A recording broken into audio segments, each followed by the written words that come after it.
네, 이번 추석 밥상머리 민심의 화두는 역시 단연 내년 3월 대통령 선거일 것 같습니다. 여야의 대선 주자들은 연휴에도 전국 곳곳을 방문하면서 표심 잡기에 나서고 있습니다. 오늘 관련 내용 두 분과 짚어봅니다. 김성회 정치연구소 싱크와이 소장, 이종훈 정치평론가와 함께합니다. 어서 오세요. 어서 오십시오. 안녕하십니까. 안녕하세요. 네, 먼저 오늘 나온 여론조사 결과를 살펴보겠습니다. 지난 17일에서 18일에 조사한 결과인데요. 네, 보시는 것처럼 윤석열 후보 그리고 이재명, 홍준표, 이낙연 순서입니다.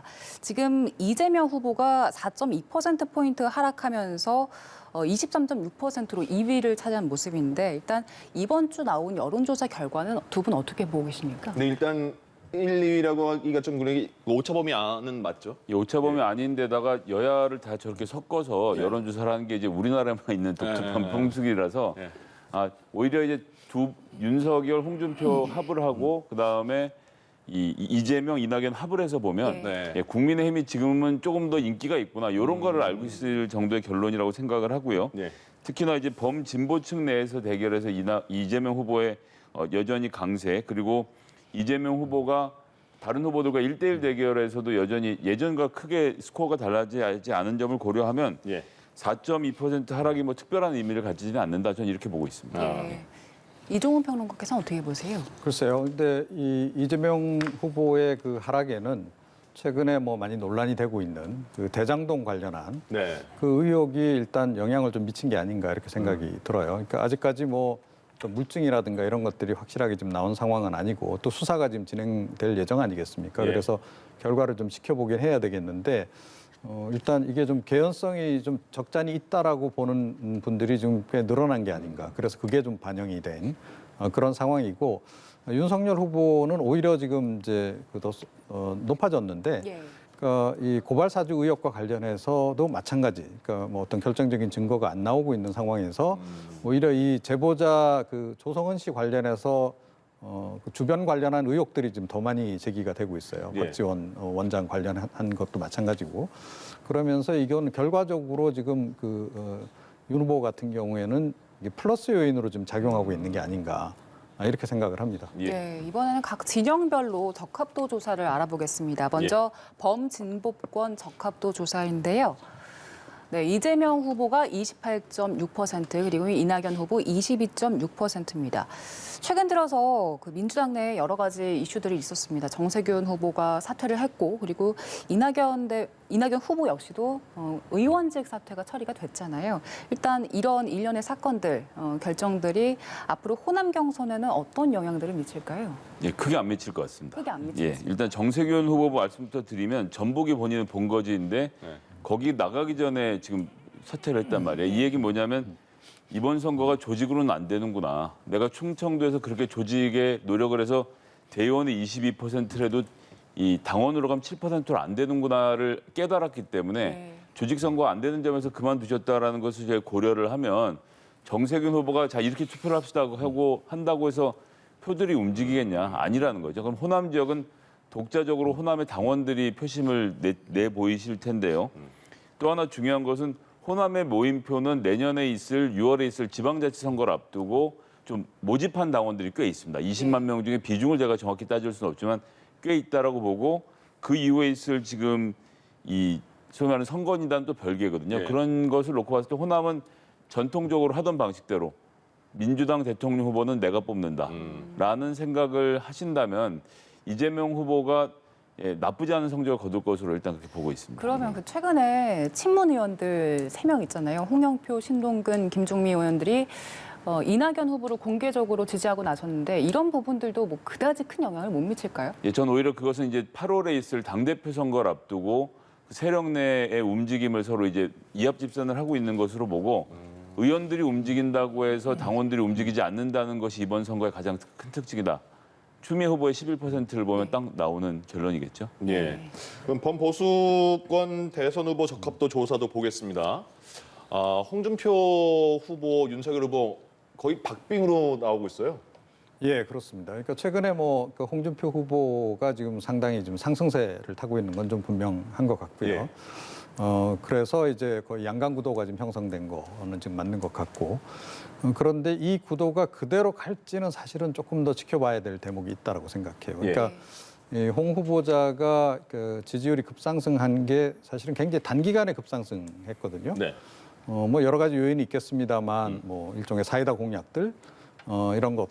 그리고 역시 이제 이쪽 편에서 이재명 후보가로 결정이 되면서 이재명 후보에 좀 대적할 만한 좀 강성 인물 뭐 이런 쪽으로 좀 아마 여론이 좀 움직였던 거 아닌가, 보수층 여론이. 예.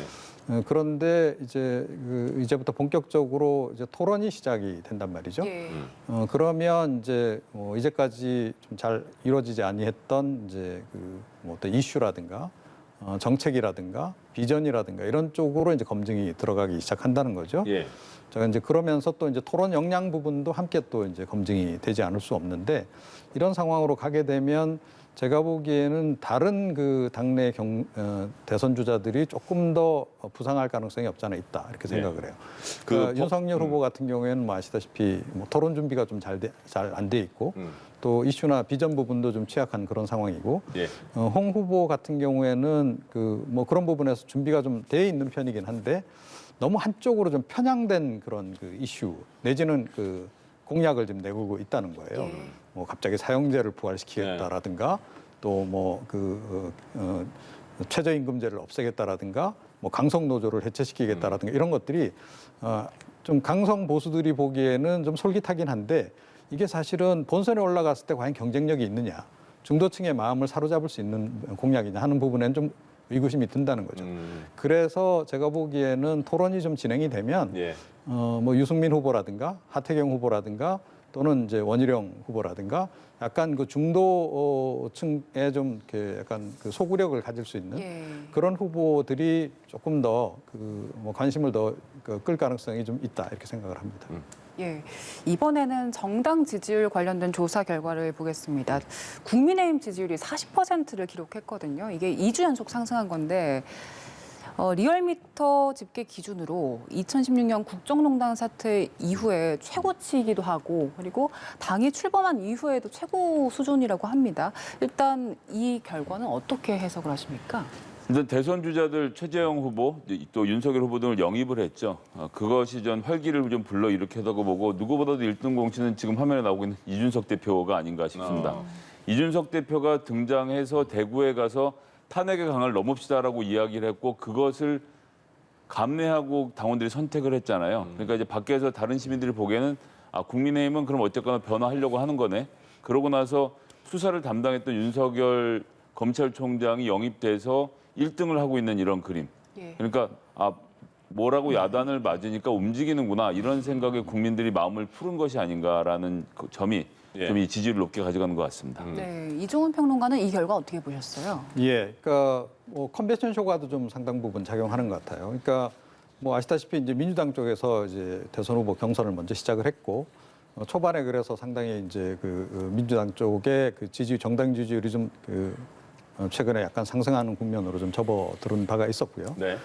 이제 국민의힘도 본격적으로 이제 대선 후보 경선이 시작이 되면서 이쪽도 이제 컨벤션 효과가 좀 나기 시작하는 거다. 그리고 지지층이 일단 결집하는 거고, 그리고 이게 골수 지지층만으로는 사실은 이 정도 지지율이 안 나오죠. 그걸 보면 중도층 역시 이제는 좀 결심을 하는 단계로 넘어가고 있는 거 아닌가. 그런데 좀 여기서 좀 확인할 수 있는 것은 중도층 표심이 현재에는 좀 국민의힘 쪽으로 조금 몰려가고 있는 상황이 아닌가, 이렇게 좀 생각을 합니다. 네, 이번에는 경선 이야기 본격적으로 해보겠습니다. 예. 일단 민주당 경선 이야기 해볼 텐데요. 지금 바로 이번 주 주말에 호남 경선이 예정돼 있잖아요. 호남 경선이 그동안 뭐 언론에서도 그렇고 정치권에서도 그렇고 굉장히 큰 의미를 갖고 있다, 이런 이야기들 많이 하고 있는데, 일단 민주당계 경선에서는 어떤 의미를 지닌다고 볼 수 있겠습니까? 이게 생각처럼 큰 의미가 또 없다라고 말씀을 드려야 되겠는데, 일단 호남이 20만 명이고 되게 많고 막 큰 일을 할 것처럼 나오고 있지만, 사실 1차 투표 때 이미 65만 명, 거기서도 78%나 높은 투표율을 보였고요. 2차에 지금 60만 명 가까이가 또 기다리고 있고요. 예. 수도권 중에서 경기도 같은 경우가 지금 당원이 16만 명입니다. 예전에 호남이 유일한 세였던 것에 비하면 모바일 당원 가입이 가능해지면서 전 지역으로 좀 나뉘어져 있다는 점이 좀 중요하다고 보겠고요. 호남 같은 경우는 이낙연 후보가 1등을 함으로써 한번 반전의 모멘텀을 만드는 큰 의미가 있긴 한데 예. 조금 전에 말씀드렸던 경기도 같은 경우는 현재 스코어로 해서 이 여론조사를 하면 이재명 후보가 이낙연 후보에 비해서 좀 압도적이거든요. 네. 그러니까 이제 수도권에서의 이런 뒷심을 생각하면 호남의 바람이 예전에 초반에 제주, 울산 거쳐서 호남으로 딱 갔을 때 딱 결정해 주는 것만큼의 힘이 지금 붙지는 않는 것으로 저는 그렇게 보고 있습니다. 예. 그럼 이전과 다르게 뭐 호남 경선 이후에 예정돼 있는 2차 슈퍼위크나 수도권 경선에도 이번 주에 나올 그 호남 경선 결과가 크게 영향은 못 미치겠다고 보시는 거예요? 예, 저는 각자가 투표를 할 것이다. 그래서 호남 뭐 물론 수도권에 있는 당원들 중에서 호남분이 많긴 하지만 저는 예. 각자 서로 판단을 할 거라고 봅니다. 그것은 이제 서울과 경기가 서울 같은 경우 부동산 때문에 민심이 떠나 있고 경기는 아닌 점 등을 생각해 보면 예. 민주당원들도 각 지역마다 다른 판단을 할 것으로 봅니다. 예. 네, 아무래도 이런 그 결과는 사실 상대 진영에서 보는 게 좀 객관적일 수도 있잖아요. 그래서 이재명 후보 측에서는 굳히기에 나설 것이다. 그리고 이낙연 후보 측에서는 뒤집기가 가능하다 이런 상황인데 어떻게 보이십니까? 뒤집기가 쉬울 것 같지는 않아요. 그러니까 뭐 초반에 이제 워낙 이제 이 격차가 좀 많이 벌어진 그런 그 상황이고 민주당 내에 어찌됐건 당심은 대략 지금 방향은 좀 정해진 것 같아요. 예. 그런 그 상황이기 때문에 그게 호남이라고 해서 과연 예외일까? 그리고 뭐 조금 전에 수도권 얘기도 나오고 뭐 다 했습니다만 사실은 수도권 표심 상당 부분도 호남 표심하고 좀 등치되는 측면이 있어요.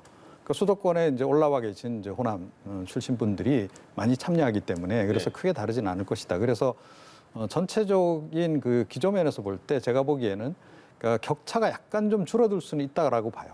그러니까 이낙연 후보가 조금 더 지지를 조금 더 얻는 그런 그 결과가 나올 수는 있습니다. 최근에 네. 이제 불거진 이런 대장동 관련한 의혹이라든가 이런 것도 제가 좀 듣기에는 진보 지지층 내에서도 약간 좀 우려를 하는 시각이 좀 없잖아 있다 하더라고요. 이게 본선 갔을 때 이제 과연 이게 뭔가 결정적인 스모킹건이 나와버리면 과연 어떻게 대응을 하겠는가 하는 우려가 없잖아 있어서 그런 부분이 어느 정도는 좀 반영이 될 거다. 그래서 초반만큼 그렇게 압도적으로 이재명 그 후보가 앞서가는 그런 그 모양새는 아닐 것으로 좀 보이는데 격차가 줄어들더라도 그렇다고 해서 완전히 이낙연 후보가 반전을 하는 그런 국면으로 가기는 좀 어려운 상황이 아닐까 이렇게 생각합니다. 네.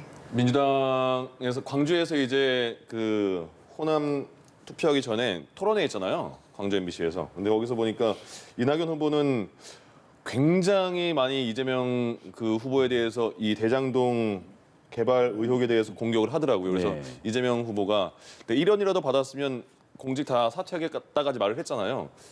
당내에서도 이렇게 후보 진영 간에 이런 그 의혹 제기, 그다음에 뭐 공격 어떻게 보이십니까?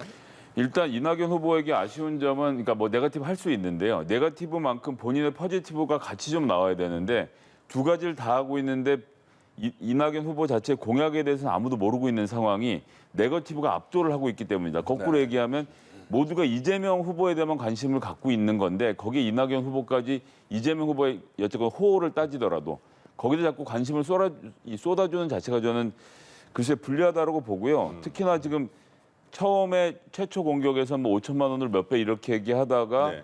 그 소위 말하는 뒤에 숨어 있는 6명 이 사람들 공개되면 큰일 날 것이다 했는데 뭐 취재를 통해서 다 공개가 됐지 공개됐죠. 않습니까? 예. 공개됐는데 보니까 주로 다 법조계 인사고 아니면 언론계 인사고 오히려 이재명 후보가 딱 뭔가 연결시킬 수 있는 사람이 없어지면서 국민의힘도 좀 난감한 상황이 좀 됐다고 봐서 네. 예, 지금 뭐 이제 제도를 아예 바꿔서 택지 개발을 공영화하겠다.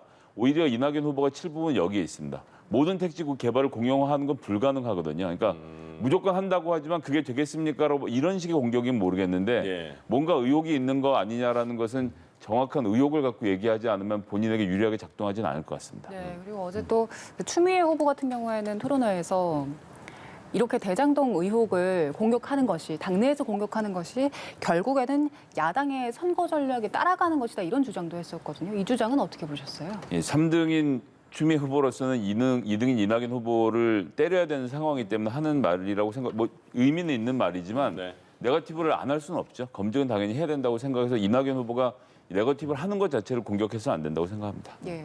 그리고 지금 국민의힘 측에서도 공세 수위를 굉장히 높이고 있는 중인데 일단 국감 증인으로 나와라 요구도 하고 또 특검 카드도 꺼내 들었습니다. 일단 여기에 맞서서 이재명 후보 측에서는 이게 알고 보면 국민의힘 게이트다 이렇게 맞서고 있거든요. 이런 그 논란들은 어떻게 보십니까? 뭐 일단 국민의힘이 뭐 국정감사라든가 뭐 특검 얘기하지만 성사될 가능성은 뭐 거의 전무하다라고 봐야 되지 않겠습니까? 그래서 이제 현실 가능성이 없는 얘기고 정치 공세인 거고 그런 차원에서 이제 뭐 큰 의미는 없다라고 저는 일단 보고요. 그런데 지금 이제 이 이슈와 관련해서 사실은 그 이재명 후보 측에서 이거를 국민의힘 게이트라고 지금 몰고 가는 것도 제가 보기엔 이거 자칫 잘못하면 스스로 발목을 잡는 격이 될 수 있다라고 저는 봐요. 그러니까 물론 이제 이명박 정부 뭐 시절에 그 전후해서 이게 LH공사가 원래 이제 공영 개발하려고 했던 거를 민영 개발로 이렇게 전환을 시켰다는 거고 예. 거기에 이제 국민의힘 관계자들이 이제 개입이 돼서 뭐 그때 이제 게이트가 발생할 뻔했다라는 거죠. 네. 근데 이거는 결과적으로 보면 성공하지 못한 게이트라고 이제 끝난 거예요. 그런데 결국 이 대장동 허가를 내준 거는 이재명 지사인 거죠.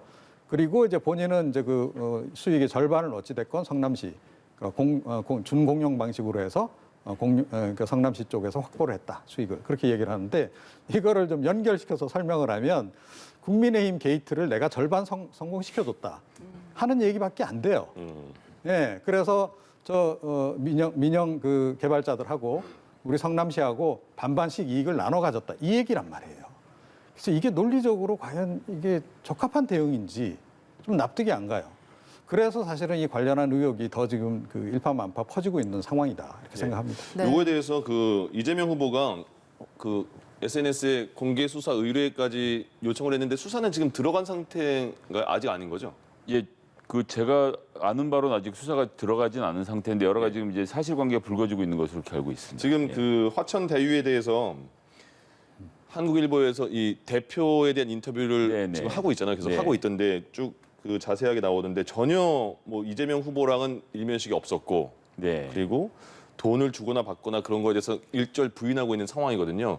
그럼 이 대장동 개발 의혹에 대해서는 수사까지 가야지 이게 의혹이 풀릴까요? 수사까지 가도 제가 보기에는 별로 나올 것이 없다라고 생각하는 게 예. 기본적으로 이게 지금 소위 말하는 그 오늘 말씀하신 그 대표 위에 있는 실질적인 주주가 있으니까 오너가 있죠. 네. 이 오너분의 대학 동기 동창들하고 그다음에 이분이 또 이제 법조 팀을 지내셔서 네. 여러 가지 검사 판사분들이 많이 들어와 있는 그림이지 않습니까? 네.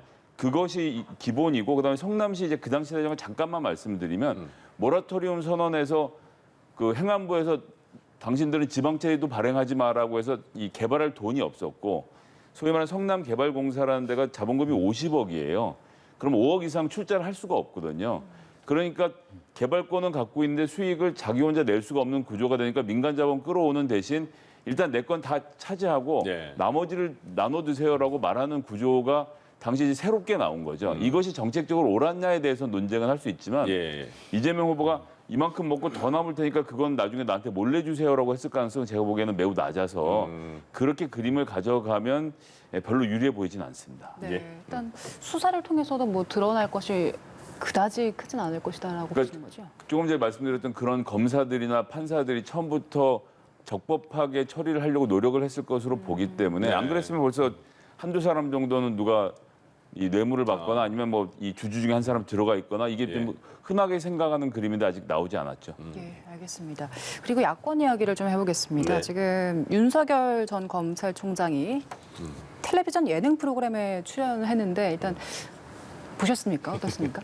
예, 뭐 봤습니다. 봤어요? 예. 어떻게 보셨습니까? 그 일단 사모님이랑 같이 나오셨으면 더 좋았을 텐데 그림이 조금 아쉬웠고요. 그리고 이분이 이제 준비된 말들하고 되게 사람들하고 소통하고 이런 건 되게 격이 없이 잘 하셔서 네. 되게 재미있게 잘 봤습니다. 그래서 이제 이런 정도로는 잘 되는데 이제 문제는 즉흥적으로 나오는 이제 대화관에서 나오는 문제가 해결이 안 되는 지점은 있는데 예. 이런 식으로 좀 새로운 이미지를 보여주시는 것은 전 되게 참신하고 좋았습니다. 일단 긍정적으로 평가를 네. 해주셨고요. 이종훈 평론가께서는 어떻게 보셨어요? 네, 그러니까 뭐 이미 알려진 대로 예. 소탈한 성격, 네.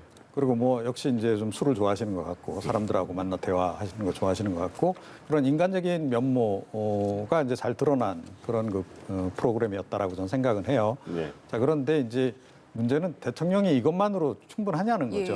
예, 그러니까 인간적인 품성이나 이런 게 뛰어난 분이야 뭐 대한민국이 얼마나 많습니까? 그런데 그런 분들이 다 그렇다고 대통령이 될 수 있는 건 아니잖아요.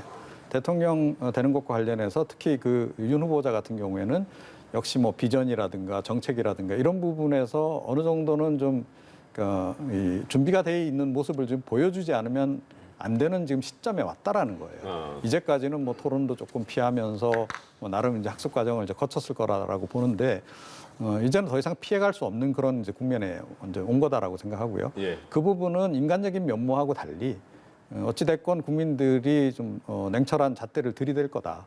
뭐 그거는 어차피 이제 한번 넘어야 될 산이다 이렇게 네. 생각을 합니다. 앞으로 국민의힘 토론회가 많이 남아 있으니까 거기서 또 이제 어느 정도 능력이 드러날 수 있을 것 같고요. 근데 지금 고발 사주 의혹 같은 경우에는 지금 계속해서 뭐 수사가 전방위적으로 들어가고 있는 상황이잖아요. 여러 군데서. 그럼 그 수사 결과가 언제 나올지도 모르겠는데 그 영향이 윤석열 후보에게는 지금 아까 지지율 조사도 그렇고 크게 미치지 않는 것 같은 느낌인데 어떻게 보이세요? 오히려 지지자들을 결집시키죠. 뭔가 예. 우리가 당하고 있다. 저쪽에서 공작한 것이다. 이런 프레임들이 같이 작용을 하고 있기 때문에 그리고 실질적으로 윤석열 후보가 뭐 A4 용지에다가 이렇게 고발장을 작성할 것이라고 해서 누구에게 건네고 이게 증거로 나오겠습니까? 예. 그렇기 때문에 이 고발 사주 의혹 자체는 저는 큰 리스크가 아니라고 보고요. 예. 오히려 조금 전에 말씀드렸던 대로 뭐 120시간 노동이라든지 네. 뭐 손발 아프리카 이제 이런 종류의 논란들 본인의 언행에서 생기는 문제들이 더 많을 것이 문제인 것이지 고발 사주는 정확하게 수사가 나온 다음에 다시 얘기를 해야지 지금 그것으로 제가 보기에는 윤석열 후보가 타격을 입을 가능성은 낮다고 봅니다. 네. 다음 달 8일까지, 그러니까 2차 컷오프까지 지금 5번 정도의 토론회가 더 남아 있잖아요. 그간의 변수랄까요? 어떤 것들이 있을 수 있겠습니까? 이제 지금까지 검찰 수사는 잘 아시다시피 검찰에서 뭔가 이렇게 나오면 한 언론사씩 이렇게 돌아가면서 특종을 하는 구조로 많이 되어 왔어요. 네. 이것이 문제가 있다라고 해서 많이 개혁이 되었고 지금 감찰에서 제일 재밌는 것은 감찰부장이 뭘 감찰하고 있는지가 아무것도 나오지가 않고 있습니다. 어느 순간 보고서를 제출을 할 건데요.